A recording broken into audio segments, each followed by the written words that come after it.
চ্যানেলের নতুন একটি ভিডিওতে আপনাদের অভিনন্দন। মহার্ঘ ভাতা বিষয়ে বিস্তারিত আলোচনা করব। কারা মহার্ঘ ভাতা পাবে, কত পার্সেন্ট কার্যকর হলো এবং অগ্রগতি কত দূর সে বিষয়ে বিস্তারিত জানাবো। মহার্ঘ ভাতা হলো যখন একটি নির্দিষ্ট সময় পর পর পে স্কেল ঘোষণা করা হয়, কিন্তু কোনো কারণে যদি সেই পে স্কেল ঘোষণা করা না হয়, তবে বর্তমান বাজারের সাপেক্ষে বা তৎকালীন বাজারের সাপেক্ষে পে স্কেল না গঠন করে বেতনের সাথে অতিরিক্ত যে ভাতা প্রদান করা হয় তাকেই মহার্ঘ ভাতা বলে। এই মহার্ঘ ভাতা আগেও দেওয়া হয়েছিল। আগে এমপিভুক্ত শিক্ষকরা 1000 থেকে শুরু করে এর বেশিও পেয়েছিলেন। এখন নতুন মহার্ঘ ভাতা বিষয়ে কি জানা গেল?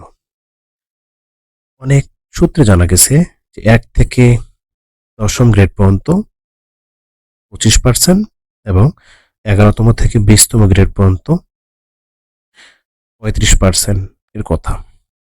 এবং আরেকটি বিষয় জানা গেছে, তা হলো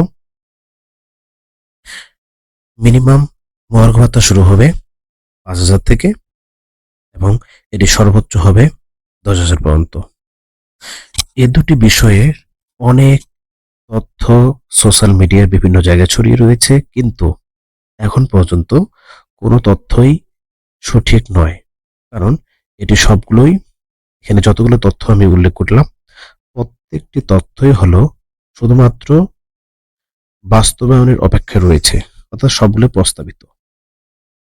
তাই এখন পর্যন্ত প্রস্তাবিত যখন গ্যাজেট আকারে প্রকাশিত হবে, তা না হওয়া পর্যন্ত মহার্ঘ ভাতা বিষয়ে সঠিক তথ্য বা সঠিক তথ্যর মাধ্যমে আপনাদের জানানো খুব একটা সম্ভব নয়। তবে যতটুকু জানা গেছে যে দুটি তথ্য বললাম, এই দুটি তথ্যের মধ্যে যে কোনো একটি তথ্য অথবা মডিফাইড হয়েও কোনো একটি তথ্য সঠিক হয়ে যেতে পারে। এ বিষয়ে এখনো কমিটি কোনো সিদ্ধান্ত নিতে পারেনি, কারণ কমিটি আগে মিটিং করতে হবে। যে বিভিন্ন সমস্যার কারণে বা বিভিন্ন ব্যস্ততার কারণে অনেকেই মিটিং এর জন্য এখনো চূড়ান্ত সিদ্ধান্ত নিতে পারেননি। মিটিং হওয়ার পরে চূড়ান্ত সিদ্ধান্ত জানা যাবে। চূড়ান্ত সিদ্ধান্ত পাওয়ার আগ পর্যন্ত মহার্ঘ ভাতা বিষয়ে কোনো সঠিক তথ্য জানা যাবে না। আপনারা ততক্ষণই মহার্ঘ ভাতা বিষয়ে তথ্যগুলো বিশ্বাস করবেন যতক্ষণ পর্যন্ত সেটি প্রস্তাবনা আকারে গ্যাজেটেড হয়। গ্যাজেটেড না হওয়া পর্যন্ত সেই তথ্যগুলোকে বিশ্বাস করা কঠিন। এখন আসি এমপিভুক্ত শিক্ষকদের ব্যাপারে। যারা নতুন জয়েন করছেন বা ভাইবা দিচ্ছেন, সবার ক্ষেত্রে এটি জানা জরুরি যে আগে মহার্ঘ ভাতা পাওয়া যেত, এমপিভুক্ত শিক্ষকরা 1000 কোটি পেতেন।